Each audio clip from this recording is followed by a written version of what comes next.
जय माता दी दोस्तों। माता रानी आपकी सारी मनोकामनाएं पूर्ण करें और आप जीवन में खूब सारी तरक्की करें। इसी के साथ आज का जो वीडियो है वो मैं शुरू कर रही हूँ। दोस्तों आज के वीडियो में मैं बात करने वाली हूँ पीरियड्स, मासिक धर्म या रजस्वला के बारे में। बहुत सारी माताएं बहनें हैं जिनको कई बारी समझ में नहीं आता है या वो जानबूझकर अनजान बनने की कोशिश करती हैं। कई बार मेरे पास बहुत सारे प्रश्न मिलते रहते हैं और आज का जो प्रश्न है वो भी इसी टॉपिक पे है कि हमें पीरियड्स या मासिक धर्म के दौरान मंदिर जानी चाहिए या नहीं जानी चाहिए। अगर हम गलती से मंदिर चले जाते हैं तो क्या हम पर दोष लगता है?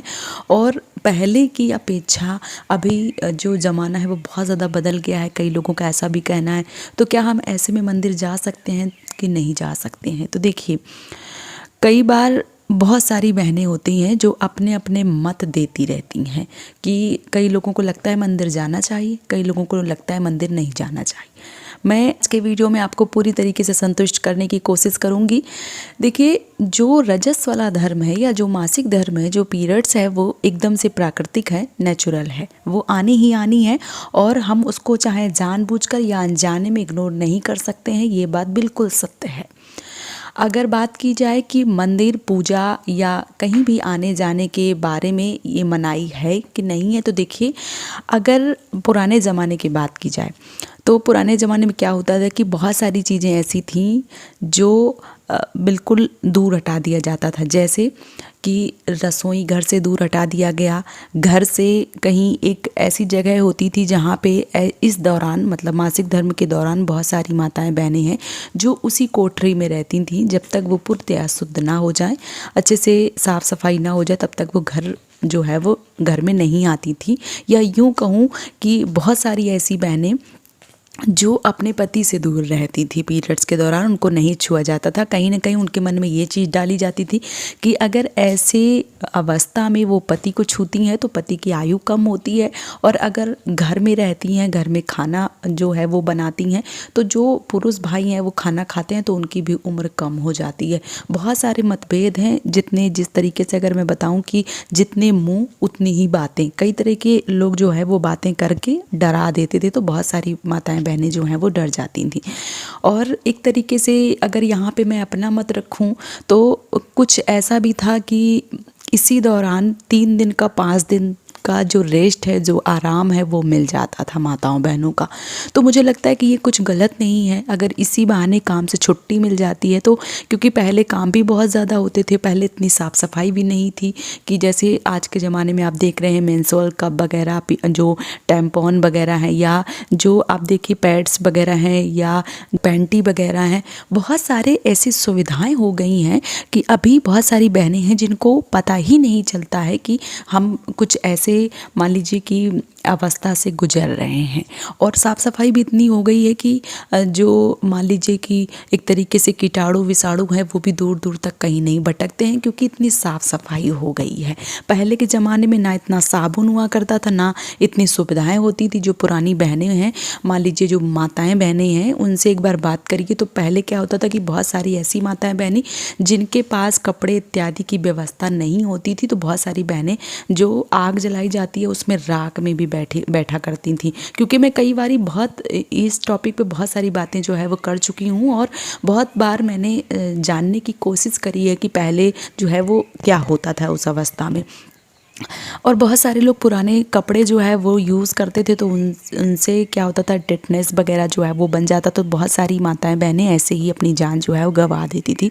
अभी स्थिति वो नहीं है, अभी बहुत चीज़ें जो हैं वो बदल गई हैं। लेकिन जो भोजन बनाना है वो मुझे लगता है कि पहले गंदगी ज़्यादा थी, साफ़ सफाई इतनी ज़्यादा नहीं थी, इसलिए भोजन जो है वो नहीं बनाना जो है वो उचित समझा जाता था। आज की अवस्था अगर मैं बता दूं तो बहुत सारी बहनें हैं जो घर से दूर रहती हैं, परदेश में रहती हैं, उनको खाना बनाना ही होता है और बनाने में कोई जो है वो समस्या भी नहीं है। मुझे ऐसा लगता है कि अगर जो माताएं बहनें अब बाहर रह रही हैं, उनकी ऐसी मजबूरी है तो वो खाना बनाएं, इसमें कोई दोष नहीं है, कोई कुछ भी नहीं लगता है। बहुत सारी बहनों को ऐसा लगता है नहीं, ऐसी अवस्था में किचन में, रसोई घर में नहीं जाना चाहिए, तो ये बिल्कुल गलत है, ये भ्रम है एक तरीके का। आप बिल्कुल रसोई घर में जाइए, आप किचन में जाइए, भोजन बनाइए। और ऐसा कहीं नहीं लिखा है मतलब जो हमारा पीरियड्स है उसके बारे में कि भोजन नहीं बनाना चाहिए या मंदिर नहीं जाना चाहिए, ऐसा कहीं भी तथ्य जो है वो आपको नहीं मिलेगा। कोई भी आप पुराण, कोई भी मतलब बड़ी बड़ी जो हमारी धार्मिक ग्रंथ हैं, पुस्तकें हैं, उनको उठा के देख सकते हैं, उसमें किसी भी तरीके का कोई भी वर्णन जो है वो नहीं मिलता है आप सबको। अब कुछ चीज़ें हैं, जैसे मान लीजिए कि मंदिर जाना चाहिए कि नहीं जाना चाहिए, तो देखिए मंदिर बिल्कुल भी नहीं जाना चाहिए, भगवान को स्पर्श नहीं करना चाहिए। जहाँ तक मुझे ऐसा लगता है कि जो चीज़ें बनाई गई हैं वो कुछ ना कुछ जो है वो अच्छे के लिए ही बनाई गई होंगी। यहाँ पे मैं अपना एक वर्ड जोड़ूंगी कि सोच भले ही नहीं रखो। मान लीजिए कि आज के ज़माने से जी रहे हैं आप, तो सोच भले ही नहीं रख लो, लेकिन जो हमारे संस्कार हैं वो पुराने ही अच्छे लगते हैं। और हम अपने बड़े बुजुर्गों से ये सुनते चले आ रहे हैं कि ऐसी अवस्था में हमें मंदिर नहीं जानी चाहिए। तो हमें उन 3 दिन का 5 दिन का अगर हम मान लीजिए कि रोक कर लेते हैं, मंदिर नहीं जाते हैं, तो उसमें क्या दिक्कत है? हमें तो लगता है कि इसमें कोई समस्या नहीं होनी चाहिए, क्योंकि जब 27 दिन 25 दिन माताएं बहनें उन दिनों मंदिर ना जाएंगी। बहुत सारी बहनें ऐसी भी हैं जो इस टॉपिक पे हमेशा उनको लड़ाई या बहुत सारी अपने अपने ज्ञान देंगी, उपदेश देंगी। और मैं यहाँ पे अपनी बात जोड़ना चाहूँगी कि जो 25 दिन आपको मिलते हैं या जो 27 दिन मिलते हैं, उन 27 दिन में आप कितनी बार मंदिर जाती हैं, कितनी बार अपने भगवान जी को स्पर्श करती हैं, कितनी बार अपने भगवान जी की देखरेख करती हैं, कौन सी मान लीजिए कौन सी शक्तिपीठ चली जाती हैं या कौन से धाम चली जाती हैं, कहीं तो नहीं जाती हैं। फिर आपको उन 3 दिन या उन 5 दिन क्यों जाना होता है, जिस अवस्था में हम शुरू से सुनते चले आ रहे हैं कि हमें नहीं जानी चाहिए। बहुत सारी बहनें ऐसी भी हैं जो जिनको लगता है कि नहीं, हम भले ही 27 दिन ना जाएं, लेकिन इन 3 दिनों हमें जाना ही चाहिए, हम जाएंगे। तो ये एक हट है, जिद है। मुझे लगता है कि जो हमारी पुरानी परंपरा हैं, बनाई गई हैं, वो हमें निभानी चाहिए। और हमें इस दौरान किसी भी मंदिर में प्रवेश नहीं करना चाहिए और ना ही हमें किसी भी भगवान को स्पर्श करना चाहिए। क्योंकि जब आप ऋषि पंचमी की किताब पढ़ती हैं, उसमें जो कथा है वो बहुत ही व्यवस्थित तरीके से दी गई है कि ऐसी अवस्था में माताएं बहनें जो हैं वो भगवान को स्पर्श ना करें, किसी भी मंदिर में ना जाएं, क्योंकि इस चीज़ का दोष लगता है। अब आपको मानना है तो आप मानिए, नहीं मानना है तो आप पूरी तरीके से स्वतंत्र हैं।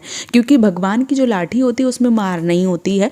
भगवान जब मान लीजिए कि आप कुछ ऐसे कर्म करते हैं, फिर भगवान उसका दंड आपको देते हैं, भले ही आप समझ पाएँ या ना समझ पाएँ। अगर मैं यहाँ पे एक बात और ऐड करूँ तो मुझे ऐसा लगता है कि दूसरे धर्मों में आप देख लीजिए कि उनको अपने जो अपना जो मंदिर होता है, उनका वो मस्जिद होता है। वहाँ जो भी माताएं बहनें हैं वो जीवन पर्यंत कभी भी नहीं जा सकती हैं और उन्हें इस बात का कभी भी कोई भी शिकायत भी नहीं होता है।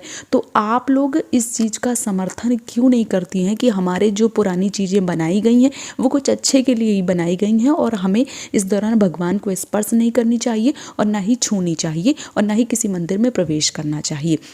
बात रह गई गलती से कि अगर गलती से हमने आज पूजा कर दी या पूजा करते समय ही हमें पीरियड्स आ गया, तो देखिए वो एक तरीके की गलती नहीं होती है, वो अनजाने में हुई गलती के लिए भगवान माफ़ कर देते हैं। जानबूझ के अगर आप वो गलती दोहरा रहे हैं तो ये बिल्कुल भी सही नहीं है। तो मुझे ऐसा लगता है कि पीरियड्स के दौरान भले ही आप 3 दिन 5 दिन 7 दिन जिस भी अवस्था में मान लीजिए कि आप रहती हैं, जितने दिन की अवस्था में, कम से कम 3 दिन का जो एक रजस वाला धर्म है वो तो बताया ही गया है। तो 3 दिन तो बिल्कुल भी मंदिर में नहीं जानी चाहिए। लेकिन जो हमारी बड़ी बुजुर्ग माताएं बहनें हैं, वो उनका ऐसा मानना है कि 5 दिन जब हम पूर्णतः शुद्ध हो जाते हैं तो जो देवी होती हैं उनको 5 दिन में, और जो देव होते हैं उनको हमें 7 दिन में छूना चाहिए। तो जो परंपराएं चली आ रही हैं उनको हमें निभाना चाहिए और हमें इस दौरान कभी भी किसी भी मंदिर में जो है वो नहीं जाना चाहिए, किसी भी भगवान को स्पर्श नहीं करना चाहिए। आपकी क्या राय है? आपको ये वीडियो कैसा लगा है? आप लोग मुझे कमेंट सेक्शन में ज़रूर बताइए। और अगर आपको वीडियो पसंद आया है तो आप मुझे सपोर्ट कर सकते हैं इस चैनल को सब्सक्राइब करके। आज का वीडियो यहीं पे समाप्त कर रही हूँ दोस्तों। जय माता दी।